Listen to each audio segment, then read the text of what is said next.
Assalomu alaykum, to'g'ridagi barliq kitob anglag'uvchi do'stlar. Biz mərhum tarixçimiz Turg'un Almaz әпәнди yazgan Uyg'urlar degan kitobni o'qishni davomlashtiryapmiz. 3-bob. Uyg'urlarning Uyg'ur urug'un qag'aligini qurishdan burunqi ahvoli. Hullar va Uyg'urlar. Hullar Uyg'urlarning eng qadimgi chog'dagi ajdodi. Hullar boshqa hamma turkiy xalqlarning kelib chiqishidimi asosliq rol o'ynagan. Hullar taxminan milodidan 1500 yil burunqi chog'dan tortib, hozirgidan hisoblaganda 3500 yil burun, milodining 5-asrning oxirlarigacha bo'lgan 2000 yilni o'z ichiga olgan nihoyatda uzun mezgilda Osiyo va Yevropada tarix sahnasida insoniyat avlodining yodidan mangu chiqmaydigan nihoyatda cho'ng tarixiy rol o'ynagan. Hullar Jungo tarixida o'tgan eng qadimgi davlatlardan Xia sulolasi, Yin sulolasi, Ju sulolasi, Qin sulolasi, Han sulolasi qatorliq davlatlar bilan qo'shni davlat munosabatida bo'lib o'tdi. Hullar patpatla Jungoga tajovuz qilib kirib, o'tira tuzanlikni ko'p qitimlab balay ofatga uchratdi. Ammo yana bir tarafdan Jungoning qadimgi chog'dagi iqtisodiy va madaniyatning rivojlanishiga zo'r ta'sir ko'rsatdi. Shunga Hullarning Osiyodagi faoliyatlari Jungo tarixida muhim o'rinni egallaydi. Hullar milodidan 8 asr burunqi chog'dan boshlab nihoyatda qudratli siyosiy kuch sifatida dunyo tarixining keng sahnasida namoyon bo'ldi. Bulubbu ular milodidan 3 asr burun ulug' Hullar tangri qutlug'i vujudga keltirgandan boshlab Jungo uchun qo'rqinchli bir dushmanga aylandi. Hullar taxminan 500 yil hukm surgan ulug' Hun tangri qutlug'idan boshqa yana 328 yil hukm surgan G'arbiy Hun tangri qutlug'i, 95 yil hukm surgan Yevropa Hun imperiyasi qatorliq ulug' sulolalarni qurib, Osiyo va Yevropa xalqlari tarixida ajoyib xotirlarni qoldirdi. Hullar Jungoning eng qadimgi rivoyatlari va tarixiy yilnomalarida har xil nomlar bilan atilib kelgan bo'lsa-mu, Jungo tarixidagi urushqoq davlatlar davri deb atalgan mezgilda Hun deb ataldi. Hullar to'g'risida eng dastlab yozma ma'lumot qoldirgan Jungo tarixchisi Simaychen, podshoh Huang Dining Hullarni shimolga qo'g'ilganligi to'g'risida mundaq aytadi. Huangdi bo'lsa Jungoning boshlang'ich urug'doshlik jamiyati davriga to'g'ri kelgan afsonaviy podshoh bo'lib, uning buningdan 5000 yil burun o'tganligi to'g'risida rivoyat qilindi. Mana shuningga qaraganda Hullarning nihoyatda qadimgi chog'lardan tortib, Xanzular bilan qo'shna yashab, ularga xavf silib kelganligi ma'lum. Hullar eng qadimgi chog'lardan boshlab Urxun daryosining bo'ylari, hozirgi Mong'oliyada Cho'g'ay tog'lari, hozirgi ichki Mong'oldan Yingshan tog'lari va Tangri tog'larining etaklarida yashagan. Hullar Uyg'ur va boshqa turkiy xalqlarga o'xshashla shaman diniga e'tiqod qiladi. Hammaga ma'lum bo'lgandek, shaman dini ko'p xudolik dinlarning biri bo'lib, kun tangri bu dinning eng cho'ng xudosi edi. Shunga qadimgi chog'larda Hullar o'zini kunlar deb atashgan edi. Keyingi chog'larda kunlar so'zi Hullar so'ziga o'zgarib ketgan degan so'z bor, lekin bu qarash yiligacha umumyuzlik e'tirofga erisholmadi. Insoniyat hozirgacha o'z beshidan ijtimoiy taraqqiyotning bir necha xil bosqichini o'tkazdi. İnsanlar başlang'ich jamoat tuzumida yashagan chog'larda cho'ng hayvonlarni ovlash, o'rmondagi daraxtlarni kesib, terg'ol yerlar echish ehtiyoji sababidan o'mlashib, jamoatlashib yashadi. Shuning uchun qadimgi chog'larda qon qarindoshlar tarqalib ketmasdan hammasi bir urug' bo'lib yashaydi. Bundaq urug'lar bir necha 100 kishiga yetadi. Bundaq urug'lar emgakni birlashib qiladi. Emgak mevalaridan tang foydalanadi. Qoral saymonlarni mo tang ishiltadi. Bir necha qo'shna urug'lardan qabila tuziladi. Bunda qabiladagi kishilar bir tilda so'zlashadi. Ularning o'rib-odatlari mo o'xshash bo'ladi. Qabila kengashlarida saylangan yo'lboshchilar qabilaga yetakchilik qiladi. İnsanlar ko'p asrlar urug' tuqqan va qabila bo'lib yashadi. Hullarmi xuddi boshqa joyda yashagan xalqlarga o'xshashla urug'dan qabilaga, qabiladan qabilalar ittifoqiga uyushib, boshlang'ich jamoat tuzumining ma'lum bosqichiga kelganda, davlatning dastlabki tuzilmasi qurolliq kuchni shakllantirdi. Qabileler bilan qabileler o'rtasida qadimgi chaqlarda ovchilik, chorvachilik, dehqonchilik qilishga bo'lgan yerlarni talishib urush bo'lib turadi. Birər qabila o'ziga qo'shna bo'lgan kuchliroq qabilalarni yengish uchun qabilalar ittifoqini qurishga muhtoj bo'ladi. Shunga qon qarindoshlik, til va boshqa jihatdan bir-biriga yaqin keladigan qabilalar birlashib, qabilalar ittifoqi tashkillab, til va boshqa jihatdan o'zlariga yod keladigan qabilalarga qarshi turgan.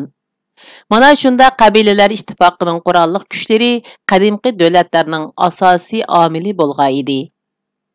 Miladidan 1500 yil burunla o'zlarining qurolli kuchiga ega bo'lgan Hunlar Yin sulolasining dushmani edi. Yin sulolasining xoni Wuding bu miladidan 1324-yildan burungi chaqdan miladidan 1366-yillargacha xon bo'lgan. Shuning zamonasida Hunlar bilan Yin sulolasi orasida urush yuz bergan. Bu urush 3 yil davom qilgan. Urushda Hunlar mag'lub bo'lgan. Hunlar Ju sulolasi zamonasiga kelganda kuchayishga boshlab Jungoga hujum qilishga boshlagan. Hunlar miladidan 10 asr burun Ju sulolasiga hujum qilib, Ju xalqini o'z yurtidan ko'chib ketishga majbur qilgan. Ju xalqi Chishan deg'i, u hozirgi Shanxi o'lkasining Jishan noyisining sharqiy shimoliga to'g'ri keldi. Shu tog'ning etikidagi keng va tuz unumlik bo'lgan Juyun degan joyga ko'chgan. Xanzlarning ajdodlari mana shu voqeaga beg'ishlab bundaq bir qo'shoqni to'qigan. Öy makondan qoldiq ayrilib, Hunlar dastidan, ko'chib yurdiq tinab tamtirab, Hunlar dastidan. Miladidan 883 yil burun Hunlar bilan Ju sulolasi o'rtasida nihoyat qattiq urush bo'lgan. Bu urush Huanghe daryosining shimolida bo'lib, dastlab Ju sulolasi qo'shinlari g'alaba qilgan. Keyingi urushlarda bo'lsa, Hunlar g'olib kelib, g'arbiy Ju sulolasini yo'qotgan. Hunlar Ju sulolasining xoni Xuanwang bilan urushib, Ju sulolasining poytaxti Xaoqingga xavf silishga boshlagan. Xuanwang miladidan 827 yil burun Hunlarga qarshi keng ko'lamli harbiy harakat yurgizgan. Shanxi atrofida bo'lgan urushda Sangun Qinjong boshlig'idagi Ju sulolasi qo'shinlari Hunlar tarafidan tarmar qilingan. Qinjong o'zini o'ldirib olgan. Ju sulolasining xoni Yu Wangning vaqtida o'tira tuzlanlik nihoyat og'ir tabiiy ofatga yo'liqqan. Qurg'oqchilik ofati yuz berib, aldiki daryo iqinlar, buloqlar qurib, taglari ko'rinib qolgan. Dal-daraxt, o't, cho'plar, ziroatlarning hammasi so'lishib, qurib nobud bo'lgan. Terilg'u etizlari yalang'och aqtarmaga aylanib ketgan. Xalq uy makondan ayrilib, jon beqish uchun taraf-tarafga qarab qochgan. Bunda qo'rqinchli ofatning ustiga milodidan 779 yil burun poytaxt Xaoqingda va Huanghe daryosining Jin va Luyi qatorli g'ollarida eqib o'tadigan vodilarda qattiq yer tavrigan. Ju Yuwang xon bo'lib 3 yildan keyin Bodisi otliq chiroyli bir qizga kuyib qilib, uni amriga olgan. Bodisi Beipu otliq bir o'g'il tug'di. Ju Yuwang Qadinas malikasi Shinxo'dan tug'ilgan o'g'li Yijuning taxtiga varislik qilish huquqini bekor qilib, uning o'rniga Beipuni varis qilib tayinladi. Yuwangning qilmishlarini g'azablangan malika Shinxo'ning dadisi Hunlarga qochib berib, ularni Ju sulolasiga qarshi hujum qilishga kuch kiritdi. Ju sulolasining nihoyat og'ir ahvolda qolganligini hisobga olgan Hunlar fursatni qo'ldan bermay, milodidan 771 yil burun Ju sulolasining poytaxti Xaoqingga besib berib, Yuwangni o'ldirib, malika Bodisini asirga ilib aketdi.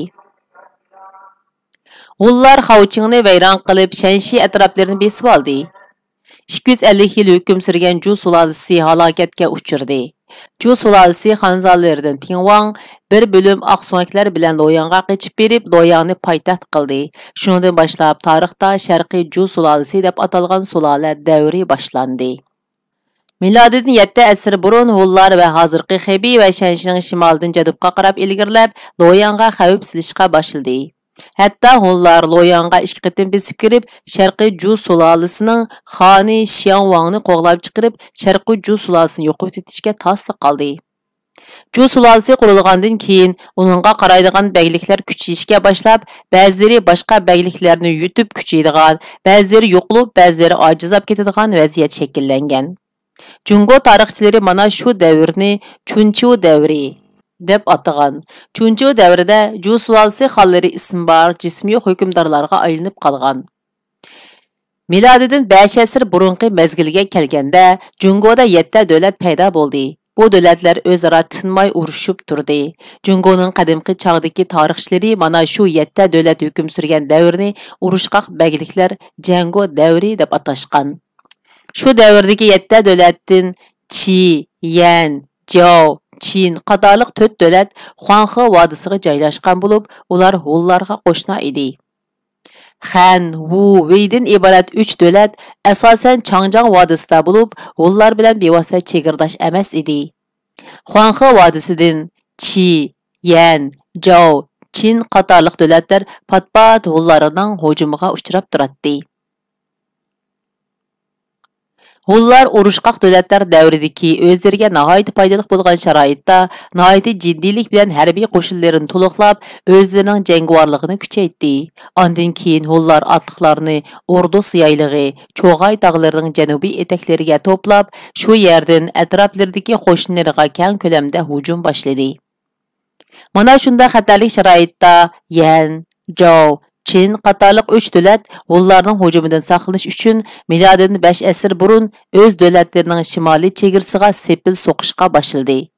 Shundaq bo'lsa-mu, Hunlarning hujumidan saqlanish ular uchun qiyin edi.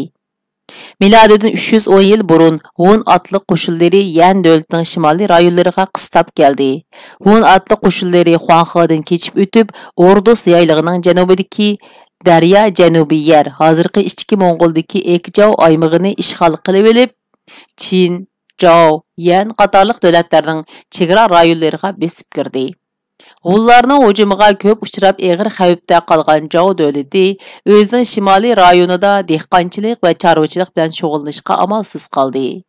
Milodidan 265 yil burun Sangun Limu boshchiligidagi Zhou davlati qo'shinlari 100 ming kishilik Hun qo'shinlarini tarmar qildi. Shu chog'dagi Hun Tangriquti ismi noma'lum aldirash holda shimolga chekindi. Milodidan 221 yil burun Qin davlatining xoni Yinjin Qin Shuang qolgan 6 davlatni tarmar qilib Jungoni birlikka keltirdi. Qin Shuang milodidan 215 yil burun Mintian nomli Sangunning boshchiligida 300 ming kishilik Qin qo'shinlarini Hunlarga qarshi mangdirdi. Bu chaqda Hun Tangriquti Tömenxon o't cho'pi, suyi mo'l bo'lgan Ordus yaylig'ida bexarama yaylayotgan edi. Mintian boshchiligidagi Qin qo'shinlari Hunlarning nihoyat mashhur yayliqi bo'lgan Ordus yaylig'iga besib kirib, Tömen Tangriqut boshchiligidagi Hun qo'shinlariga hujum qildi. Tayyorliqsiz, xabarsiz qolgan Tömen Tangriqut urushda mag'lub bo'ldi. Ammo u son-sanoqsiz chorva mollarni hayditib, chedirlarni uloqlarga yukletib, Hun aholilarini to'manlagan harularga o'ltirg'izib, nihoyat qiyin ahvolda ularni Ordus yaylig'idan shimolga qarab yo'tkab ketdi. Shu qitim Ordus yayliqini Hunlardan tortib olgan Qin Shuang bu yayliqqa odam ko'chirib 44 nahiya ta'sis qildi va Huanghe bo'ylarini mudofaa liniyasi qilib bekitdi. Qin Shuang milodidan 215 yil burun Yan, Zhou, Qin davlatlarining shimoliy chegaraga so'qqan sepillarini bir-biriga chetib, uni g'arbga so'zishga bel bog'ladi. U bu vazifani Sangun Mintianga topshirdi. Milodidan 214 yil burun Mintian buyruqqa binoan har qaysi joylardan sepil so'qish hasharasiga kelgan bir necha 100 ming odamni ishiltib, yuqorida tilga elingan Yan, Zhou, Qin davlatlarining shimoliy chegarasiga so'qilgan uzun sepillarini ulab, uni sharqqa Shanxayguandan tortib g'arbda Lingtaogacha yetkizdi. Mana bu sepil tarixda mashhur Saddichin sepili deb ataldi. Amin qilib bo'ldingizmi? Saddichin sepilining uzunligi 5000 kilometr bo'lib, egizligi taxminan 8 metr, to'g'risi 7 metr keladi. Saddichin sepili garchi Qin Shuang davrida ana shunda qalga keltirilgan bo'lsa-mu, Jungo xeyli uzun mezgilgacha yanala Hunlarning tajovuzi va bo'za qilishiga uchrab turdi. Shunda qilib bu qitimliq o'qishimiz mishagichi bo'ldi. Davomini kelgan qitim o'qiymiz. Xayr xo'sh, Allohga omonat.